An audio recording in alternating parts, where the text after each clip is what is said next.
목사님이 쓰신 책 목마른 인생이라는 책에 나와 있는 내용을 한번 또 보여드리고 읽어드리고 같이 말씀 나누기를 원합니다. 이민 가서 남부럽지 않게 성공한 한 분이 나이 60세에 말기암으로 입원을 하게 되었습니다. 많은 사람들이 문병을 와서 이런 말을 합니다. 힘내세요. 나으실 겁니다. 라고 위로를 했다고 합니다. 그때마다 그분은 쓴 웃음을 지으며 고맙습니다 라고 대답을 했습니다. 그러나 속으로는 낼 힘이 없는데 무슨 힘을 내라는 거지? 쓴 웃음을 한숨만 지었다고 합니다. 한 번은 목사님이 찾아오셔서 이렇게 말씀했다고 합니다. 이제까지 혼자 힘으로 대단한 인생을 사셨는데 이제는 도움을 받으셔야 할 때인 것 같습니다 라고 얘기합니다. 그러자 궁금해진 그가 물었습니다. 도움을 받다니요? 그게 누구에게 말인가요? 그리고 목사님은 천지를 창조하신 하나님을 소개하고 말씀을 읽었습니다. 그 말씀이 이사야서 40장 31절의 말씀입니다. 오직 여호와를 앙망하는 자는 새 힘을 얻으리니 독수리가 날개치며 올라감 같을 것이요 다른 박질하여도 곤비하지 아니하겠고 걸어가도 피곤하지 아니하리로다. 이 말씀을 그분에게 목사님께서 말씀해 주신 거예요. 목사님이 다녀가신 이후에 그는 아내에게 이렇게 말했다고 합니다. 힘없는 내게 모두 힘내라고 말할 때 절망만 있었는데 목사님이 오셔서 힘 있는 하나님의 도움을 받으라고 기도해 주시니 정말 힘이 나는 것 같소라고 얘기했다고 합니다. 아무 소망이 없는 상황 속에서 힘내라는 말은 그렇게까지 위로가 되는 것 같지는 않습니다. 그러나 천지를 창조하신 하나님, 전능하신 구원자 하나님의 이름으로 나아가면 고난의 때에 세상에 줄 수 없는 오직 하나님 주시는 위로와 변화가 시작된다는 것이지요. 오늘 저희가 읽은 본문은 아몬의 아들 유다 왕 요시야 시대에 활동했던 선지자 스바냐 선지자가 무기력한 일상 속에 살아가는 이스라엘 백성들에게 외친 내용입니다. 그 전에 스바냐 선지자가 누구인지 한번 볼 필요가 있습니다. 이 사람은 구약에 기록된 선지서들 중에 유일하게 첫 문장에 자기 자신을 소개하는 글로 시작을 합니다. 구약 성경에 선지자가 많이 등장을 하는데요. 그 중에 4대에 거쳐서 자신의 가문을 소개하는 선지자는 스바냐 선지자가 가장 유일합니다. 왜 소개를 했을까요? 그만큼 그 가문이 대단했기 때문입니다. 스바냐의 4대 할아버지는 히스기야 왕입니다. 족보가 있고 뼈대가 있는 왕족 출신의 가문이죠. 히스기야 왕은 무너져가는 나라를 일으키기 위해 가장 먼저 선행한 것이 종교 개혁이었습니다.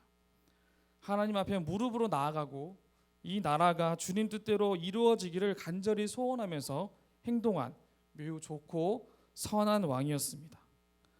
자, 그런데 히스기야의 뒤를 이어서 왕이 된 자가 있었는데 그 왕이 므낫세 왕이었습니다. 므낫세 왕은 남쪽과 북쪽 43명의 왕 중에 가장 최악의 왕이었습니다. 므낫세로 인해 남유다가 처참하게 무너졌다고 해도 될 만큼 하나님 보시기에 악을 행한 왕이었죠. 모두 우상 숭배를 다시 섭렵하고 자기의 살아있는 아들을 제물로 바친 그야말로 최악의 왕이었습니다. 하나님 보시기에 악한 왕의 자손으로 태어난 스바냐는 그 이름 뜻이 하나님이 감추고 보호하신다는 그 이름 뜻처럼 왕으로부터 살아남기 위해 숨어 살아야 했던 왕족이었습니다. 스바냐 선지자가 그렇게 삶을 이제 시작을 하게 된 거죠. 그가 활동하던 시기에는 이미 북이스라엘은 아시리아에 의해서 멸망을 당했고요. 남유다만 남은 상황이었습니다. 당시의 왕은 요시야 왕이었는데 이 왕이 되게 좋고 하나님 보시기에 선한 왕이었는데 안타깝게도 얼마 안 돼서 무기또에 있었던 전투에서 전사를 당하고 맙니다. 좋은 왕이었고 다시 일어설 수 있는 희망이 보였던 왕이었는데 그 희망이 한순간에 사라져 버린 거죠. 자, 이 상황에서 이제 스바냐 선지자가 말씀을 선포하기를 시작합니다. 그런데 선지자가 말씀을 시작하자마자 권면하고 축복해야 될 상황에 심판을 먼저 이야기를 하게 됩니다.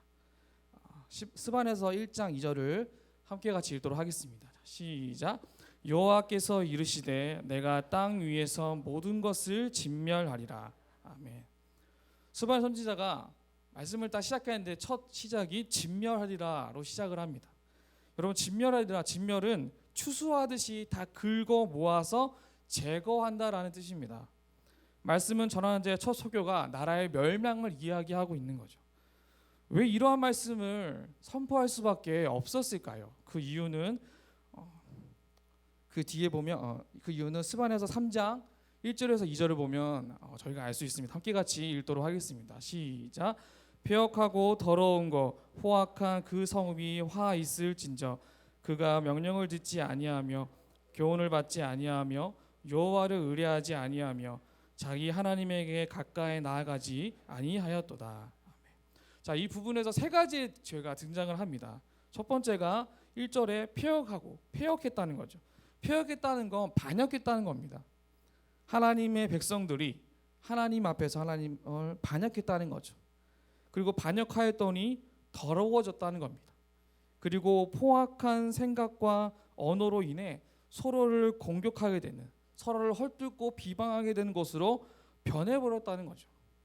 하나님의 명령도 듣지 않고 교훈도 듣지 않고 의뢰하지도 않는 이러한 상황으로 펼쳐지니까 스바냐가 처음에 한 이야기가 심판부터 이야기를 하게 된 것입니다.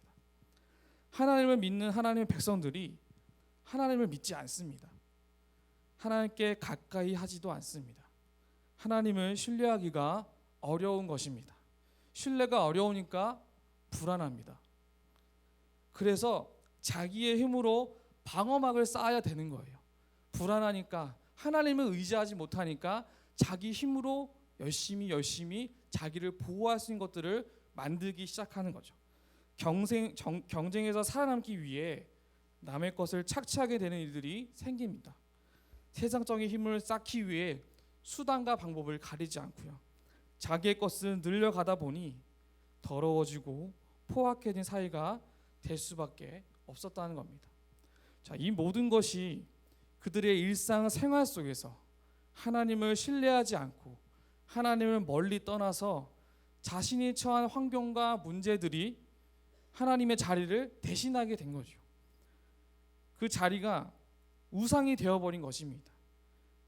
그 순간부터 그들이 포악해져가고 무너져가기 시작이 된 것이었습니다. 자, 그러면 그들이 어떻게 포악해졌을까요? 스바냐서 3장 3절에서 5절 함께 같이 읽도록 하겠습니다. 시작. 그 가운데 방백들은 부르짖는 사자요 그의 재판장들은 이튿날까지 남겨두는 것이 없는 저녁 일이요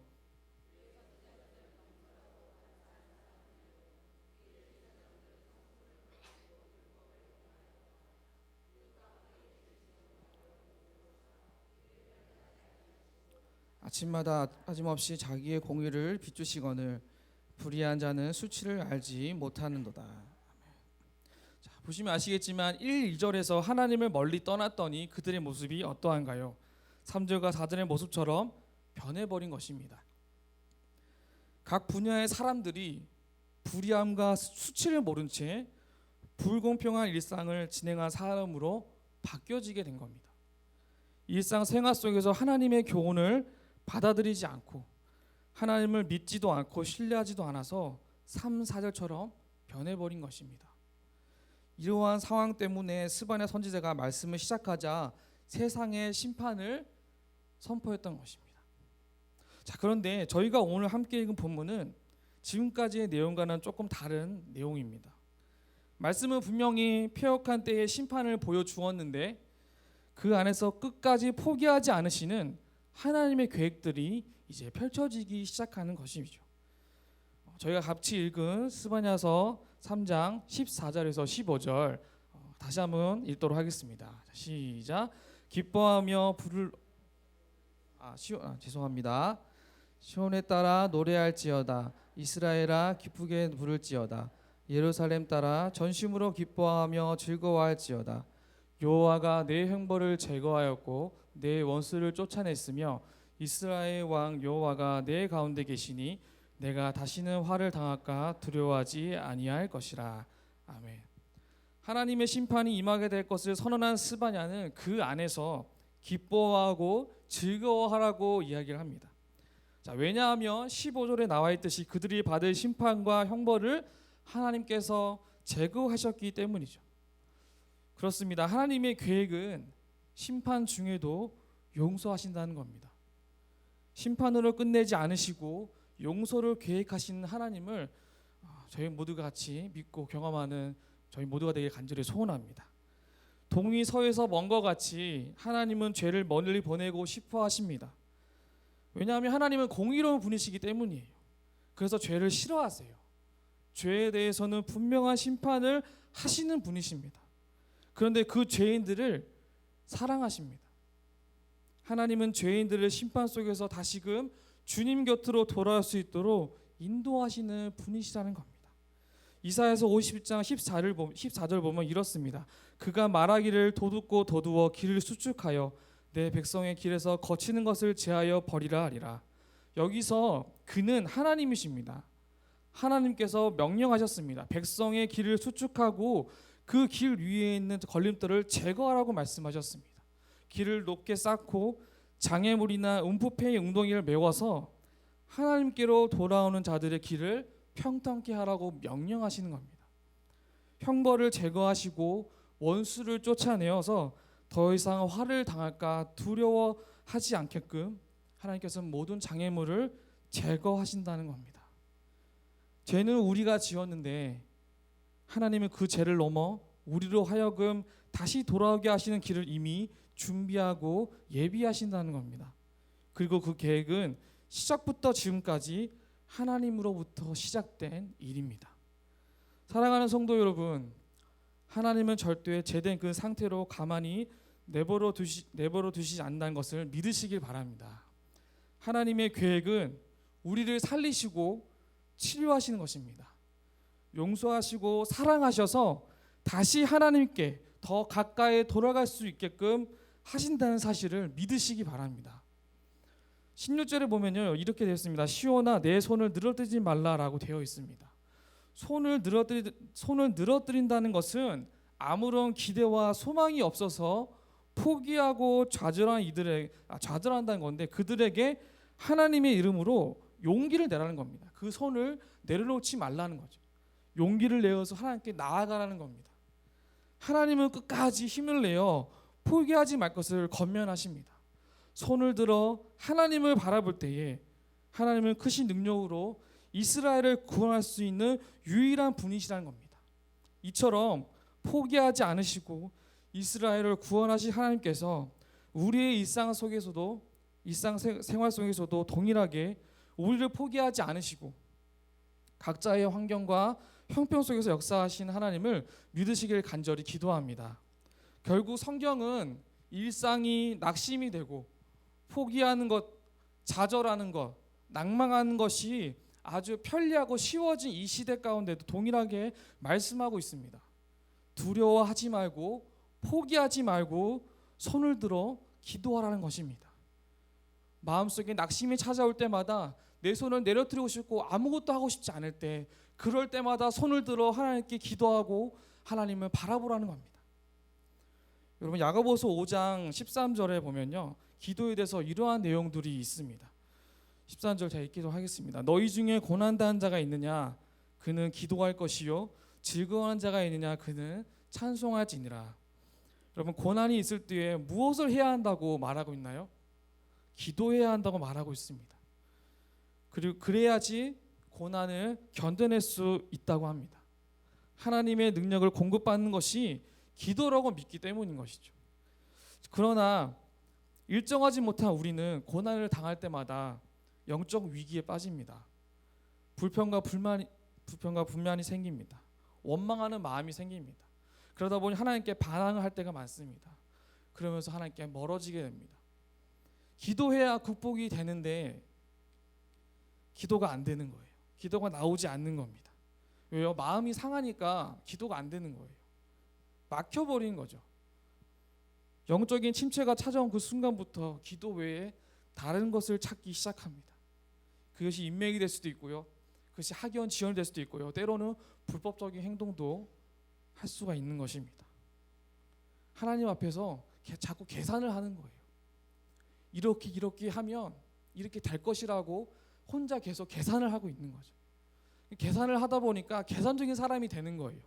내가 한 것이 있는데 정확한 이 타이밍에 하나님께서 이렇게 은혜를 주셨으면 좋겠다라고 계산을 하면서 그 계산에 틀려버리면 마음이 틀어져 버리게 되는 거죠. 여러분, 왜 기도하지 않을까요? 기도하는 것이 미련해 보인다고 착각하기 쉽기 때문입니다. 한심해 보이고 미련한 방법처럼 볼 수 있기 때문입니다. 고난에 맞서서 싸우든지 돌파를 하든지 아니면 도망을 가든지 여러 가지 방법을 찾아야 되는데 계속 자리에 앉아서 기도하는 것이 문제가 해결되지 않는 것처럼 보이기 때문인 것이죠. 여러분, 일상생활이 무너져가는 게 보이는데 가만히 앉아서 기도만 한다고 되는 게 아니다라는 생각이 들 때가 참 많은 것 같습니다. 근데 한편으로 말씀을 준비하면서 정말 궁금했습니다. 정말 기도만 하면 안 되는 걸까? 정말 기도만 해서는 안 되는 걸까? 기도만 한다면 하나님이 보여주실 텐데 기도 외에 다른 것을 해야 할까? 한 고민에 빠졌었습니다. 근데 이 질문에 대해서 야고보서에서 5장 14절에 바로 분명하게 답이 나와 있습니다. 저희 함께 읽도록 하겠습니다. 시작. 너희 중에 병든 자가 있느냐? 그는 교회의 장로들을 청할 것이요 그들은 주의 이름으로 기름을 바르며 그를 위하여 기도할지니라. 여기서 병든 자는 고난 당한 자를 뜻합니다. 고난 당한 자가 있다면 혼자 기도하지 말고 교회의 리더들과 함께 기도하라는 겁니다. 그리고 같이 기도하는 장로들이 해야 할 두 가지가 있는데요. 주님의 이름으로 기름을 바르고 간절히 그 병든 자를 위해서 기도한다는 겁니다. 당시에 몸이 불편한 사람이 약을 먹고 기름을 바르는 것이 의학적인 처방이었다고 합니다. 지금으로 보면 이렇게 되는 거죠. 약도 먹고 기도도 하는 모습인 거죠. 기도만 하는 것도 아니고 기도하지 않고 방법만 생각하는 것도 아닌 주님의 이름으로 기도하며 삶의 지혜를 구한다는 것입니다. 왜 이렇게 해야 할까요?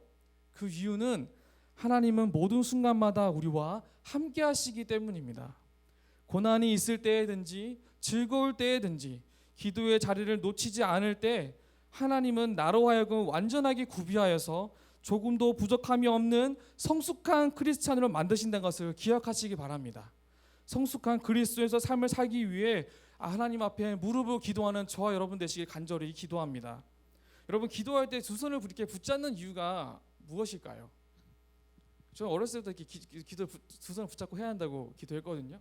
저희 초등부 친구들에게도 이렇게 기도할 때 두 손 모으고 기도하세요 이렇게 얘기를 합니다. 한번 궁금했어요. 왜 두 손을 붙잡고 기도를 해야 할까?